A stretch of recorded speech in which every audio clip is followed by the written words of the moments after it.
সুবহানাল্লাহ, আলহামদুলিল্লাহ, লা ইলাহা ইল্লাল্লাহ, আল্লাহু আকবার। এই চারটা তাসবিহ হচ্ছে, চারটা জিকির হচ্ছে শ্রেষ্ঠ জিকির। শ্রেষ্ঠ তো শ্রেষ্ঠই তো পাইছেন, আর এদিক ওদিক তাকান কেন? পড়েন ইচ্ছা মতো, ইচ্ছে মতো পড়েন, ইচ্ছে মতো পড়েন।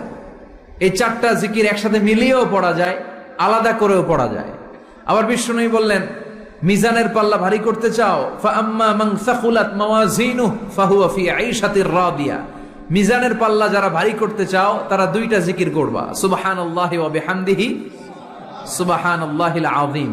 এই দুইটা শব্দ কালিমাতান হাবিবাতান ইলার রহমান, আল্লাহর কাছে খুব প্রিয়। সাকিলাতানি ফিল লিসান, এই জিহ্বার মধ্যে এই শব্দ দুইটা উচ্চারণে খুব সহজ, খুব পাতলা। সাকিলাতানি ফিল মিজান, কিন্তু এই শব্দ দুইটা মিজানের পাল্লায় রেখে দিলে অনেক ওজন হয়ে যাবে।